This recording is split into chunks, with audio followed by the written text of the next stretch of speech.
Well, it's not a point of order. Welcome to Queen's Park. Debate.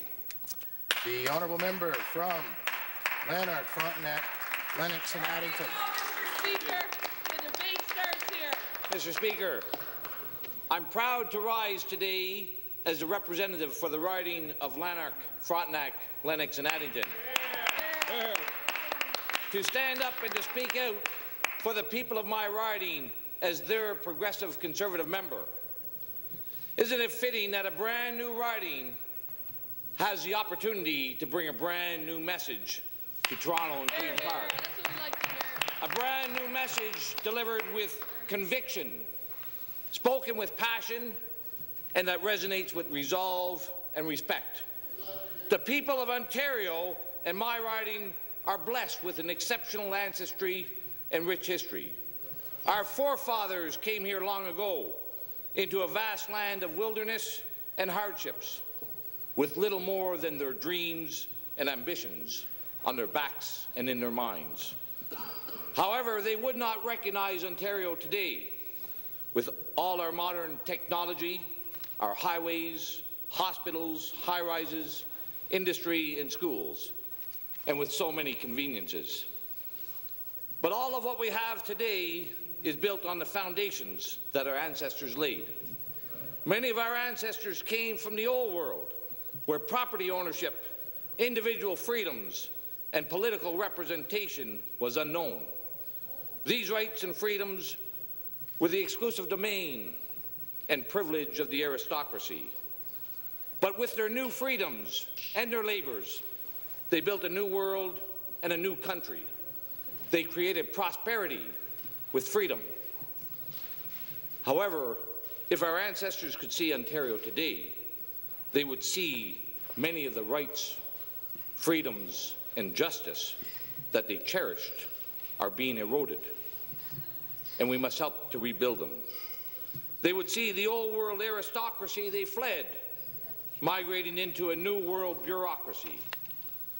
The people in my riding and myself know that when legislation removes the individual's responsibility, we create an irresponsible society.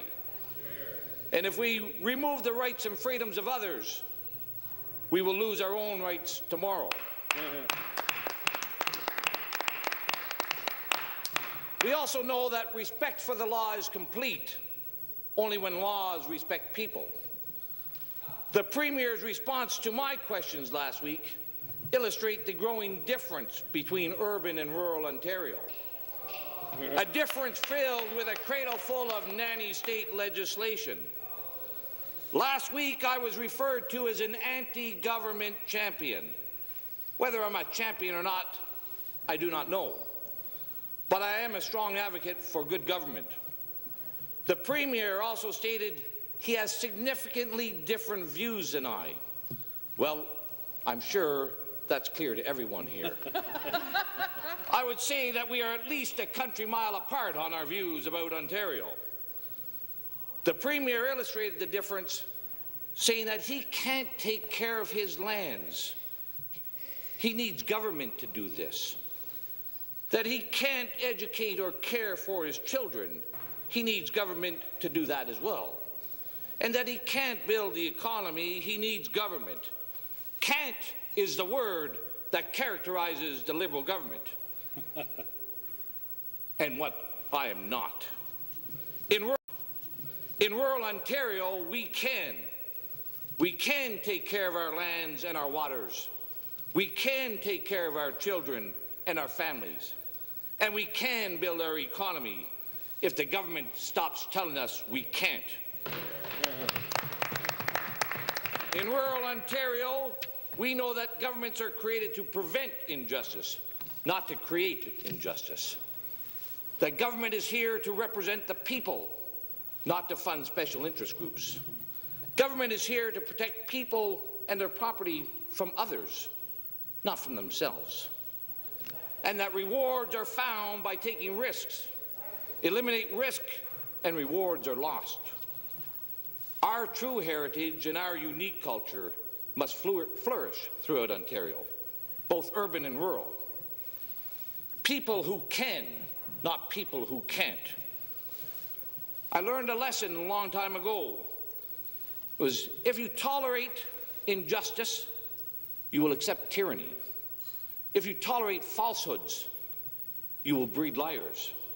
If you tolerate a little bit of stealing, you will encourage cheaters. If you tolerate excuses, you create dishonesty. The lesson in life is clear. In life, you get what you tolerate. I prefer honesty over tolerance. Political correctness is often the cause of this tolerance. We have become fearful to speak truthfully for fear of offending someone, somewhere, sometime. However, it's better to be truthful than to make excuses. As I look back on the flowery words and the beautiful phrases of the throne speech, the government claims to have a plan for today's economy, claims to have a plan for jobs, the best jobs, to build the strongest economy, to work with businesses and labor to attract, retain, and create good, high-paying jobs. And then I look at the reality. The tobacco farmers going bankrupt by government policy, the butcher shops being forced to close, the mills and the forests full of layoffs and silence. I see a never-ending attack of expensive overregulation that is destroying our small businesses. Our contractors cannot hire our youth because of rigid apprenticeship ratios. And the cost of doing business in Ontario is so high, people are leaving or simply closing their doors.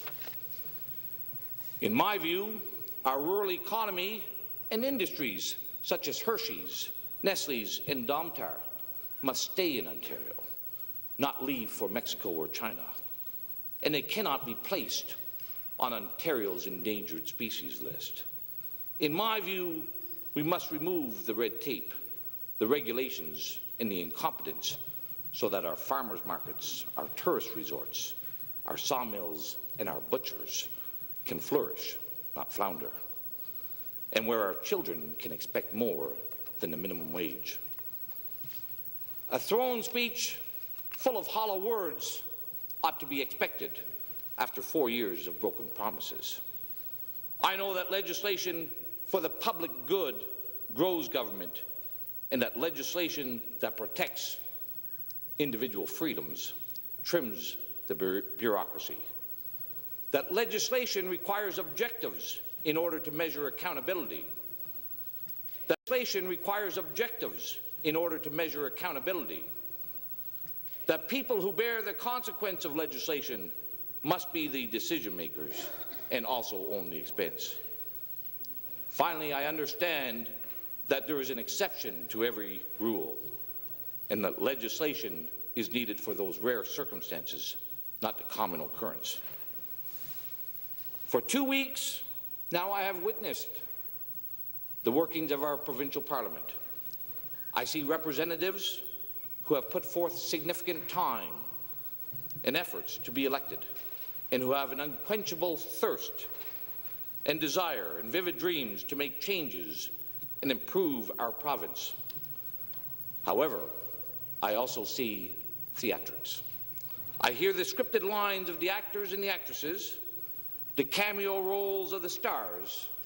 I see the makeup artists, the stagehands, and the special effects people. They are all here to create a wonderful illusion and fine entertainment. I'm here to advocate for the people of Lanark, Frontenac, Lennox, and Addington, to provide them value and to show them that their democracy and mine is real, it is tangible, and it is concrete. I know that the reality of government is that privileges, no matter how small they may be, create injustice. That the size of government increases as the level of individual responsibility decreases. That those closest to the problem are best suited to solve the problem. And that political leaders are chosen to lead, not to follow. Recently, there has been much talk regarding electoral reform and even a referendum. It must be clear to all of us here in this House what is really needed is parliamentary reform.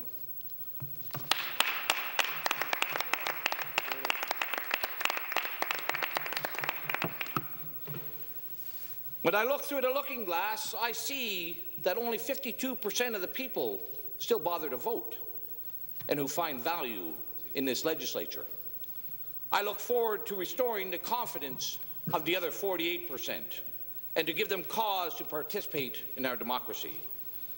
We know that what we need is freedom, democracy and justice, not the nanny state mentality so prevalent in today's Liberal government thinking. I want to reiterate the pride I feel for having been chosen by the people of my riding as their voice and as their representative in this legislature.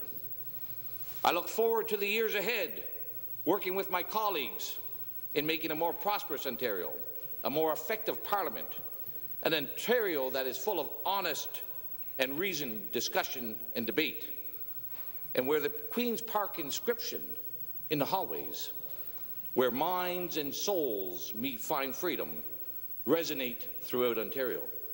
I'd like to thank everyone and wish you all a very Merry Christmas. Hear, hear. Thank you. I thank the honourable